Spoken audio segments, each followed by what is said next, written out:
think I've just always been a hustler and have that entrepreneur spirit since I was 19. If you're anywhere in the world, if you're really who you say are, you can make it happen. If you are set out to do something, like seriously, you will do it. My brother died in my house. He used to say every day, like, I will drink and smoke till I die. He was depressed. When I picked him up the first day, it was as if he was already dead. It was like I was talking to a ghost.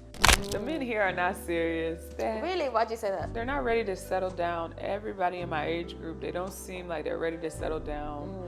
I don't go after high value men, I attract them. Every guy that I've talked to, they make more than $200,000 a year. Hey guys, welcome back. So today I'm here with Jerri. Hey Jerri. Hey. Okay, so I'm really excited to speak to you. We bumped into each other recently and you were with a friend of mine and I was like, oh, I've seen you around. And I saw that you did this, what do you call it? What's Guinness it called? World Record. There you go. The Guinness World Record for longest Yeah, speech. the longest speech. And I was like, of all the things, this girl must have something about her. Like, why the longest speech? Yeah. So initially, I was just doing it in honor of my brother in mental and global health awareness. And I just felt it was on brand because I'm Jerri Bree Preach. I'm a business consultant, business developer. So I talk to a lot of people all the time. Right. And so I was like, oh, this year for my birthday, I want to do a Guinness World Record for the longest speech in honor of global mental health awareness. Yeah. And so I was set out to do 108 hours. And that was a tough feat, but we'll find out from Guinness if I actually completed the task. Yeah. But it just was on brand with me. I was like, I'm Jerri Bree Preach, and no one on the internet has actually seen me talk. Like I'm usually just aesthetics, like, I'll take pictures and things like that. But behind closed doors, everyone that knows me knows I talk. Really? Oh, you're a talker, huh? Okay. I'm actually a writer. So I love to write as well. Really? What kind of things do you write? Raps. Really? Yeah, music. Yeah. Can you rap? Oh, yeah. Really? This is new information. I did not know, really. Yes. So do you have like music that's out there and Yeah, stuff? on Apple Music. Yeah. Do you? I would love to hear it. Yeah, we can. Yeah, I did a feature. I did an acapella with Master Garzi, Mixed Master Garzi. He won Audio Engineer of the Year, called Top Girl, and we did a whole segment where I interviewed all of the Ghanaian artists, Medical, Kwame Eugene, Mr. Drew, everybody, Kwame Yoga, Sister Afia. So I interviewed them all. I was very animated. You didn't come to play, did you? No! She didn't come to play. Wow. Yeah. Okay, so how did you, I don't even know where to start right now. So how did you get into that? How did you get those connections to be able to do that? I met Garzi at an event, and he was like, oh yeah, I'm doing this segment, like you should come. And I came one day, and then he was like, okay, the next time I came, I was interviewing people already. Wow. I guess he was like, I could tell this girl likes to talk. So he just put me right in, and it turned out really well. Wow. With the exception of, I didn't speak Tree, so there was artists that only spoke Tree, and so they had to like translate for me or translate for them. And I came across Kwame Eugene, and they were teaching me Tree words, so they taught me Avantine. So they called me Mrs. Avantine because in every interview I was like, Avantine. I'd end with Avantine. And I ended it with Avantine one time with Kwame Eugene, and he was like, Avantine, calm down. Okay, so what does that mean for those that don't know? Oh, we're outside. Outside. We outside. I love it. Yes. So okay. then we just did this segment and ended the show with Stoner Boy and the Music Association. At the end of the year, we did this whole segment with all the artists. I can't remember, Lali and Lola, like Baka, Shayuta, Mashasha, Wow. all the ladies, all the guys, yeah. That's amazing. So do you think that there's like so much opportunity for people here if they come here to do whatever they want to do? I think that yeah, you can create what you want to do. It might be slow a little bit starting out, but once you get into a really good rhythm, I think it could work. Like there's lots of opportunities. There's lots of resources. There's lots of people that want Yeah. something to do. So Okay. So how long have you been in Ghana for? going on 2 years. But this year showed me some stuff, okay? Really? Okay. Are you Ghanaian? Maybe. I haven't done my ancestry I like reports. that answer. Maybe. Maybe. Maybe. Okay. They're saying I'm more Nigerian. I act like I'm a Nigerian. Really? Yes, Really? I've not been to Nigeria, so what does a Nigerian act like? Right, right. I don't know. I just know Nigerians, they like to study, man. They're hustlers. That's all I can Okay, say. then I fit in. Okay. But yes, I think the first year was like a welcome year, and the second year they've been putting me. That right there is exactly it. Because you know when you come here, right, people feel like, oh, Ghana's easy, I can live here, and then they stay here for some time, and then something happens. Usually, I reckon that I always say people need there's like a 2-year hump. If you can make it past 2 years, you're pretty much good to go. But usually people fall at the 2-year hurdle. Oh, So tell me really? about what happened to you. It was After your welcome year. It was like a 180. Like it was like a Really? 180 flip. It's been different this year, and even though it's been, no, I wouldn't say it's been bad, but it's been a 180 since the Yeah. first year. I feel like everybody was welcoming.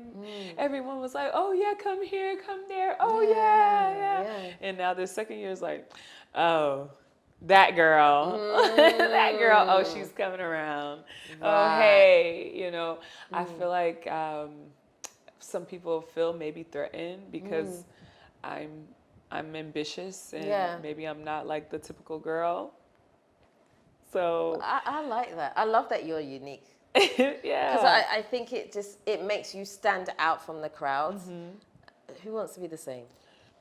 I don't think so. I definitely mean, don't. I think that sometimes people you can get caught up in like a trend here, like the party life, going out. I've never been a partier, so I'm not gonna start. Like Right. I only party when I'm paid to party. That's how in the States, like I used to be a part of this group, and so I would only come out to party when they would be like, "Oh, we have an event" or something like that. But that's it. So here it's party, party, party, party, party, party, everyday yeah. party. But I will say this for the party scene and like events and stuff. That's how people network here. That's how you meet a lot of people because they don't always like to have like these kind of business meetings. They will to an extent, but after that, they want to get to know you, right? Yeah. So it's from the events and the partying, okay, let's go out. And that's kind of how it happens. So sometimes you might look like you're going out, but it's really a business thing, you know? Okay, well that's how I met all of these people. Like Yeah, you see. I met Garzi on a trip out, and he Yeah. was like, "Come to the next event," so it curated something for me to do. And so I guess you're right. Yeah, that's just how it is. That's So how you're I see saying it. leave the house. Leave the house. I'm telling you, I have been leaving the house like this year, and it has been life-changing for me. I've met so many amazing people. I've expanded my network, and I've been here 10 years. Wow. And I've only just now Come outside. outside we day. Yeah. Where you there, Del? You Yeah. know? Inside. How do you say inside? Imbantin. You know, like that's how you have to do it. You know. Yeah. So, what brought you to Ghana anyway? Let's start from there. Wow. A trauma story. So I had a Ghanaian friend actually who used to do my hair. Yeah. And something happened to her in my state. She passed away. And I kept saying to myself, one day I'll come to Ghana. And then I met a jet broker from Ghana, PJ Cab, because we run in the same social circles in the States. And he was like always promoting, like, be on the return, come to Ghana, come to Ghana. And I was like, okay, PJ, I'm going to come one day. I promise. Like, I promise. And so I was like, we went to a TED Talk in Atlanta, and he was like, I was like, I'm coming to Ghana this year. This was 2021. I was like, I swear I'm coming. I didn't go that year. And then my brother died, and I was like, I want something different. Like, and so I was sitting on the couch at my friend's house for like a color party we were doing. So I showed up purple, and I was actually being like Eeyore because I was wearing this purple thing, and I was like, I was sad, and they were all happy. I just booked my flight.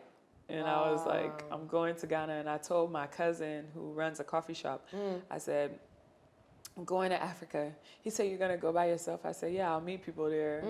I didn't tell him when I was going, so I came on Christmas. Okay. Yeah, as a Christmas gift to myself. Wow. 2022. So did you come for like, just a break, just to have a break? Is that I what it just was? came because I just came because I wanted to come, and then So how long would you had planned to come for? a week. I was supposed to leave January 4th, 2023. And I met this guy, and he was telling me I should stay. And so I stayed. Is that how you've been here ever since? Yeah. Really? Have you been back at all?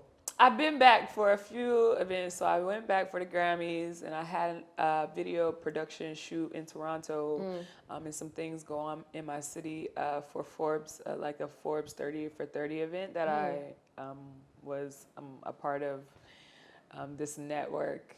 So I went back 2 times, and then I was like, Wow. So do you feel like when you felt ready to come to Ghana that it was like a spiritual thing for you? Or what made, like, I know you said that like your friend passed and then your brother passed. Do you think those were influences in you saying, I just need a change? Yeah, I think on top of, I feel like it was spiritual for me because it was just, everything was aligning. Like when I got here, as soon as I got off of the plane, there was people from the States that I saw. I'm like, how did, like, I just saw you like in Atlanta a week ago in Kroger. I didn't know you were coming to Ghana. Right. So I felt like I was in the right place at the right time. And it was so spiritual because everything aligned, like from the Black Star Line Festival, I met like Chance and Vic Mensa. I met Erykah Badu, all these people that you would see in the States, but not actually get to meet physically. Yeah. And it was just like everyone was just laying around. Like they were like Chance the Rapper, Jadena, Charlamagne the God, like Michael Blackson. I ended up shooting a video for his new school opening. Like, we rode all the way out to Ghana. Then I came back and I met Joey Lit from Free to Youth. It was perfect timing. He had a producer in his store. Yeah. I just came there on a whim. And he was like, do you know we're on holiday? Like, we were actually supposed to be closed today. It was literally God, like, because the producer was from Atlanta, and he was in partnership with another producer that was from my city. I called a guy. I'm like, look who's here in Africa. Like, so it was, everything was like God's timing. And guess what? We were all wearing camouflage pants. No. Not planned. Actually, this, So it's interesting because like when you're supposed to be in the right place at the right time, God will put you there. And it was like, he was telling me, we were closed today. We were leaving tomorrow. He was leaving tomorrow to go to Paris Fashion Week or something like that. And he was like, I don't understand like how you got here. Yeah. Wow. And so everything since I've been here has been like aligned. Yeah. Wow, that's amazing. So what was your time in the States like? What was it like there for you? It was the same. I feel like I'm just a popular loner. Like, people see my face, but they don't really know who I am. So I'm that same way in the States. Like, people see me in different pockets, different social circles, because I've lived a corporate background. And then I dived on doing my own thing as an entrepreneur. So it caused me to be more like integrated with like people that weren't in corporate life. And So I'm known, but no one knows me. I don't know, I'm just, Okay. So what were you um, doing there? account management, business development, um, just entrepreneurial stuff. Like Okay. I do a lot of small to mid-sized business development. So I've been working with small to mid-sized brands for the last 5 years, Okay. helping them become a household name brand. Just from my corporate background and my studies, like school, master's degree, healthcare administration. I can Wow. run a hospital. Really? Wow. Okay. So you were doing that, all of that stuff there, and then did that transfer to here? It is. It's leaking out. Like I swear. In the States, one of my last clients was a food truck client. So now I just opened up a food truck here. Yes. Yes. Yes. So you came in today and you were like, yeah, because my food truck, and I was like, what? Yeah, I yeah. didn't I'm know this. operating a food truck, and then I'm actually working on a healthcare project here as well, a startup. So it's like the things that are for you, they will just come to you. They will pull themselves to you. So I feel like that's how it happened here too. I'm like, they kept telling me I should meet this lady that has this food truck that hasn't been operating. Everyone's tried to be doing it, but it wasn't successful. And I'm like, well, this is what I do. I spent 15 years in the food industry. I know everything about it. And then um, healthcare is new for me, so that will be something I would have to learn to master. But I think that I'm up for the challenge. So what's the food truck about? What is it? What kind of food is it? Originally, it was Ghanaian, Brazilian, like breakfast menu. But I was like, we need to cater to the nightlife. Yeah. And so it's burgers, fries, wings, fries, tacos, rice and beans. And then we're going to be adding some other stuff with some of my new partners. They want to do like a Brazilian hot dog and some capernia, which is like a Brazilian drink, Yeah. Okay. fried foods, stuff like that. Okay. So what gave you the boldness to say that, like, I'm going to come here and I'm going to actually invest and do some of these things I'm doing? I think I've just always been a hustler and have that entrepreneur spirit since I was 19. So I feel like if you're anywhere in the world, if you're really who you say are, you can make it happen. Like I don't speak Tree, but I make these things happen. I went to Cote d'Ivoire. I didn't speak any French, but I was able to navigate, you know. So I think that if you are set out to do something, like seriously, you will do it. And I think that I was like, I'm gonna have to do something eventually because I'm not a trust fund baby. The money doesn't run long. Yeah, no, And I'm not absolutely. married, so the singles out there, hi. Hey. But I just think that like if you're really who you say you are and you're really about what you want to do, you can make it happen. So. Okay. Can you see yourself staying in Ghana for like the long haul?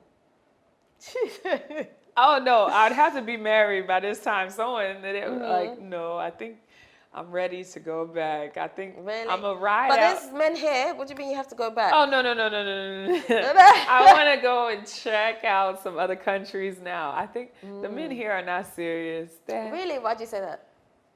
I just don't think they are. Like, they're not ready to settle down. Everybody in my age group, they don't seem like they're ready to settle down.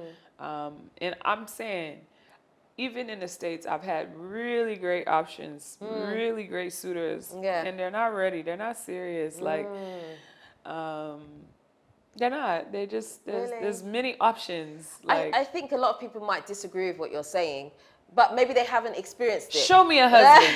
Show me a husband. Because let me tell you why I say that. Because in Ghana, when you get married, it's almost like it's prestigious. I don't know if I'm using the right word. There's like some status in being married, right? They will have side chicks, don't get me wrong, but there's some status like, oh, you're of this age and you've got married, like you're doing well for yourself. It means, so by you saying that these guys are not serious, is it they're not serious because they are married, or they're not interested in anything serious? I think that I think they're not serious because they have options and they don't know who to choose. They have money. Most of the guys I talk to have money, or they have women that just flock around them. You get Right, me? yeah. So I wouldn't say I don't go after high value men. I attract them. And so no, seriously. Okay. Every guy that I've talked to, they make more than $200,000 a year. Wow. Or they have a network that's at least greater than that. Yeah. So for me, it's always hard choosing someone because of the guys that I attract that I like or that come in my social circle. They have women that's just laying around that's ready to jump at them for anything.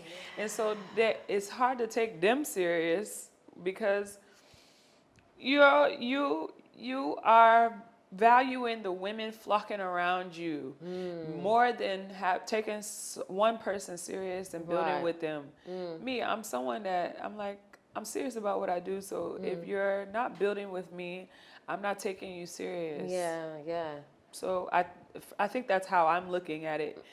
Now, I can't give you a man's perspective because I'm not a man, but I will say that a man that's serious about what they do, they're not keeping many women around. They're focused because Yeah. they have goals, they have ambitions. Like a guy that I'm talking to or I like, he is, he's got his work about him. So he doesn't have time to be flocking around with many women. You Yeah. get it? Like, he's like, I work, I go to do this, I have my family business. That's it. Yeah. So I'm the same way. I'm like, I work, I study. Yeah. Okay, maybe if you want to take me out on a date, cool. But that's it. Yeah, Like, yeah. I'm not chasing many men. And I don't chase anyway. I think as a woman, you should be attracting. Absolutely. I So definitely agree with that. they're not serious because they have options. But they feel like they have options. It's an illusion of options because the women flocking, They're not. they're not actual women that are serious about anything. Yeah. They're just flocking because of who you are. A woman that's working on their stuff, they don't have time to be flocking around you. They're working on what they're working on. Yeah, yeah, absolutely. So have you dated quite a bit here? I wouldn't call it dates, but Okay. I would say I found some interest. Some men found some interest in me. Yeah. I'm not sure for what reasons. Maybe they want a green card. I don't know. Or maybe they, actually really like me, or maybe it's a game for them. Yeah. Like, you get me. So And where do you typically meet these people? in passing, like the first guy that I could say I was talking to, I think he spotted me and he was following me and he just popped out of the car and was like, "What's your number? Like, I want to talk to you. I want to get to know you." And I was like, "Okay." So we dated for like a couple of months, and then after that, I was like, "No, you're not my guy." I'm quick to be like, "You're not my guy." I had this thing. I was like, I should start a show called "Are You My Nana?" Wow. And go around to different countries and in Africa and be like, go on different dates and call, like, "Are you my nana?" Like, and so I was dating many guys or meeting many men. I'm like, "You're not my nana." I would just tell them like straight, like. I think that's a good thing to like know when to quickly move on, because sometimes we hang on to things that are you're just hanging on to it for what? It doesn't make sense. You're wasting time, Yeah. And so that's how I feel. Like, I'm like, if I know you're not my guy, if I'm not feeling it, then I'll just be like, I don't think so. Like, so it's best that we just be friends. Yeah. So I don't want to waste your time. I've even told a guy one time, he wanted to be my boyfriend so bad. And he called me one morning at 10 a.m. arguing with me about like me starting on my own business. He's like, "Oh, you should just get your own job. Get a job. And I said, I just hung up the phone on him. And he was begging me to be my boyfriend. And I was like, oh, please. Here in Ghana? No. This is in the States. And I was like, oh, it's going to be 3 to 5 business years. I'm sorry. I don't I told him 3 to 5 business years. Maybe come back in 3 to 5 business years. That's my way of telling you, no, I don't want you. So where'd you get your business drive from? Because you seem quite driven to me. So where'd you get that from? Is it just a natural thing that you've just always had? No, I think I was 19, and I was like, I don't want to work for anyone for the rest of my life. I see what it does to people. Like, my parents have been working for people for 40 years, 30, 40 years, and all they have time for is work. They don't have time for family. They don't have time. Even my friend, the way he talks about how his dad is, when you call your parents, they should be answering for you. His dad never has time to talk to him. You get me? I'm like, what is life about if all you have time to do is work for someone else? You're not even working on your own thing. You're working for someone else to make money.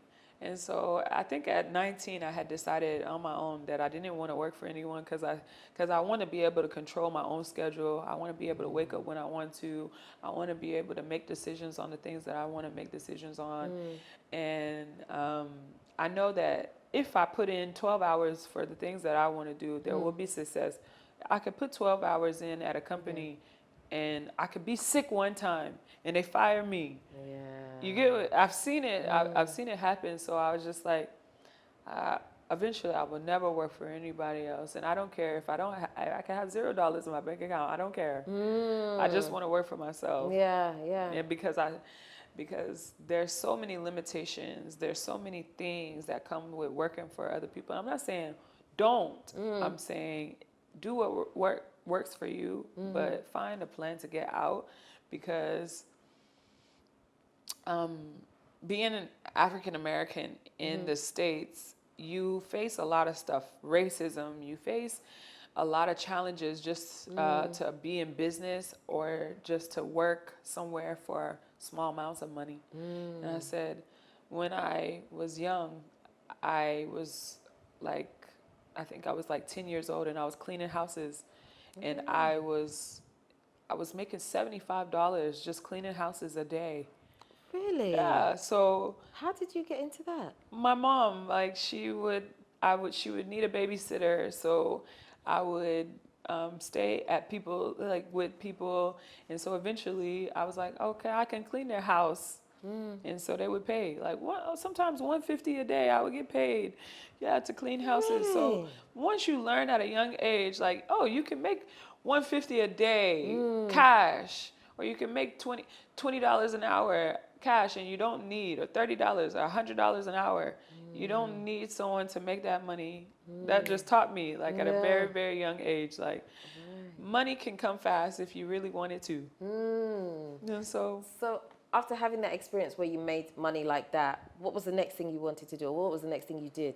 The next thing I did, I got a job, because eventually we moved away from that lady. But I was like, I didn't think at that time as a kid, oh, this is my business, so keep doing it. Right. But if I would have, I probably would have been a millionaire off of just that. Like, actually, cleaning service coming soon. You heard it here first. But no, so I went and got a job, and I worked in the food industry. It started me working like at 14. I think I was working in the food industry. Were you allowed to work at that age? Yeah, and you're at 14 and a half, 15 and a half or something. So like you're able to work, but only for like 6 hours a day or something like that. It was some rule. I can't remember. And so I started working. I've been working ever since. I've been working since I was 12. Yeah. And I was like, but by 19, I was like, I don't want to work for anyone. That was my first experience working with people. And then I had made up in my mind. So every job I've had, maybe a year and I'm out. That sounds like me now. I always say to people, I don't think I'm hireable, man, because if I don't get You get there and you're like, I want to run this place. I'm like, I just want to have, like, I saw someone's meme yesterday, they're like, they just want salary, they don't want the job. That's me, man. I just want the salary, I don't want the job. Like, It's not that I don't want the job. Like, I've ran into companies where it's like they think they can talk to you any old kind of way because they pay you a salary. I'm very, like, I can't, yeah. I've quit jobs before because I don't like the way, like, I don't like the way that people talk to me, or they're pushing. Like, for instance, I worked at this healthcare company as a membership growth consultant, and it was COVID, and there was a girl that was sick, and she was in the office. I said, if you cough one more time, I'm leaving. I left. Really? Like, and I never came back. They were like, are you coming back to the office? I said, is that girl still in there coughing? You're in a medical office with sick patients and people, and you are sick with COVID. And they're telling you, you need to stay in the office because of work. I said, please, you're not serious about it. In the States, you have to get alligator skin, I swear, because you can go through things and they don't care. Like, my brother died in my house, and everybody knew who in the neighborhood he was with. No one told me. So how did he die? What happened? He was with some girl, and I don't know. He was with some girl that I told him not to be in my house with, and they were trying to do drugs. She was trying to get him to do drugs, and I guess it killed him, or they did it, or whatever. But I had cameras on the inside of my house because I used to do therapy out of it, and I just saw her walking out on the camera. Yeah. What? Yeah. And then so was that his first experience with doing drugs, or you don't know? No. He was involved. It was a problem for him. But as the girl was leaving off the camera, you can see her leaving out. The police, when they showed up to my house, they weren't asking me like, oh, do you know who? They just deemed it like drug overdose, and that was it. They didn't solve anything. They don't care. Like, that's what I'm saying. In the States, this is something that happens regularly, especially to Black people. So when you're in environments where you believe that you're being protected, you're really not. Like, when the police came to my house, they were asking me for my social security number. I said, what does my social security number have to do with my brother dying, and he's dead in the room right there? He was naked. Wow. He was literally naked in the room. That must have been really traumatic for you. How did you, like, I wouldn't say get over it, but how do you, cause I don't think you can get over that. He used to say every day, like, I will drink and smoke till I die. He was depressed. And so I would say, stop calling that in on your life. Yeah. But when I picked him up the first day, it was as if he was already dead. It was like I was talking to a ghost. I was reviving a ghost. It was literally like I was resuscitating a ghost. And there was spurts of him that was happy. But then it was almost like we said, spiritually, it was like his time. When I picked him up, I could see in his eyes he was dead. The next day after that, I took him to go get a job at one of the restaurants that was with my clients, called Bugatti's. And it was like he was being revived. You could see him being happy and in his setting, because he was a chef. And I would say that there was things that led up to that was like, God, this is God's timing. He was sent to come and be with me for his last moments. I can appreciate him not dying outside of the house and me having to figure it out there. Yeah. But it took time, like, I was at the time driving trucks. I had started a trucking company, and so on the day that he died, my DOT transportation number came through. Wow. And it got accepted, and I picked up my first load, and I just was driving, and for like 2 or 3 weeks, for 2 weeks straight, I was looking for the girl, because she had said something to my brother about me that she thought that I was arrogant, And I was like, well, I am allowed to be arrogant because you were in my house having sex with my brother, and neither one of you live here. And on top of that, I wasn't expecting to see you here in my house. Like, I had told him to not have you here. And so I just wanted to know if she still thought I was arrogant. Like, but I never saw that girl again. And it was God, because my brother yelled his password to his phone to me 3 times at the restaurant, and I couldn't remember it. What? I could not unlock the phone. I couldn't unlock the phone. And I was like, why is God doing this to me? Like, he was protecting me from the trouble that I would have caused on my life. You would have gone Oh yeah, I would have gone mad. Yeah. And so I was like, but good things happened. Like, I drove the trucks, I made money, and then I went to Florida and I met like Rick Ross and Little Kim and Pusha T at this event, and that's how I got started in the music industry. How long ago did this happen? About 3 years ago. Oh, so it's not even a long time ago. It was recent. So he was 33. So for my 33rd birthday, that's why I was doing the Guinness World Record in honor of mental health and wellness. I get it now. I see. Oh, I hope you've done it. I really hope so. I did. It took some time. And even in doing that, you know, I know that I've impacted people to do change and stuff like that. But I feel like sometimes you don't know the state of the minds of people until you actually see what they're going through and you actually get yourself involved. And I think the 3 months time that I spent with my brother, I saw where his head was. He wasn't stable, you know. He wasn't stable. He was depressed. He was suicidal. So, and it was a result of failed relationships with his dad and, you know, people around. And so, yeah. Wow. Do you think that if you had realized at the time how suicidal he was and you had called someone in, they would have been able to have intervened? Maybe, but I think that sometimes you have to. I gave him an opportunity, you know, like to change his life. You get it? Like, I gave him a place to stay. I got him a job. I got him a car. You have to want it for yourself. Absolutely. He chose drugs again in this new environment. That's like if you went to the States and you say, I have a problem. Like, I love chicken. I don't want to eat chicken anymore. And I say, okay, I won't take you to any chicken spaces. I'll just take you to salad spaces. And you come across the chicken spot and you go and you keep choosing it. So I think that he had a choice.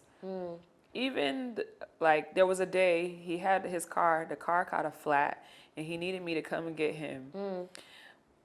When he sent me his location, it said his last name is like Come Back McCants or something like that. Like, he was anticipating on being better, but he was still making the same choices by being involved with the drugs and the homeless people and addictions and things like that. So I feel like it's a choice. Like, in this new world, in this new state, that's like me. I came to Ghana. I didn't choose to come to do the same thing. I chose to do something different. Exactly. So if you are putting yourself in an environment that's new to you and you're choosing the same thing, you're choosing the same life. You're not choosing what God's having for you. So I think that it was his time. Like, even if we tried to prevent it, it still would have happened in a different form somewhere else. I guess. That's how. If everything was written already and everything happens for a reason, right? Then he had a choice to choose something different, but he chose the same thing. So I try not to be hard on myself, but I'm like, it happened on my watch. So I'm like, it didn't matter. I could yell every day and be like, stop doing this, stop doing that. Being aggravated and frustrated. Yeah. Stop eating chicken. Stop it, stop it. Yeah. But I can only do so much of Yeah, you that before can't. you Yeah. make the choice yourself. So, Absolutely. yeah. I think you're incredibly strong. Everyone says that. No, you are incredibly strong, incredibly resilient. And I think your experiences are part of your journey and it's what you're going to use to propel you forward Oh, and to yeah. make change, you know? I've impacted a lot of people's lives, like my clients, and things like that. People come to me all the time and they say, please, like, I need help, or I need this, or I need that. And I think that people look at me like as a beacon of hope for something, but they don't know what I go through either, that maybe I need someone that can Yeah, be a because you're going to beacon have for your own me. battles. Yeah. Yeah. And so sometimes it's like, you think that, like, oh, you're strong. Oh, I have my days where I'm like, I just want peace. Like, I just want to sleep, or I just want this or that, because life isn't easy. Or life is easy. It's simple. It may be hard because people make it hard. But if I could have it my way, Yeah. everything would be different. My life, you would be like, how did you get to this far? Yeah. Like, Yeah. and so I just think that if I stop now, why would I stop in hell? Yeah. I'm not stopping in hell. Get me Yeah. to heaven. Yeah, no, I hear you. So I just think as I'm going through hell, even on the trials and tribulations, I could at least smile. Yeah. I can at least give the devil a run for his money. I swear. That's like, it. Yeah. and Why so not? Why not? every day I say, they say the devil, like the devil hate to see me come in. As soon as I wake up, he hates to see me. Yeah, yeah. Because I'm causing trouble. I'm being a problem in his life because I'm trying to do something different. You know. Yeah. No, So. absolutely. So, what piece of advice would you give to somebody that would like to make a change to their life and perhaps move to somewhere in Africa? What would you say? That wants to make a change, I would say to one, don't go in with any expectations.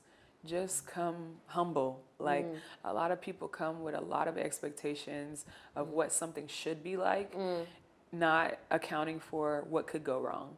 Right. I couldn't account it for this year at all. Like I could have mapped it all the way. You can draw all the lines, you can dot all your T's and your I's and all of those things and cross your T's. But that doesn't mean that everything is going to go exactly your way. So don't come with any expectations.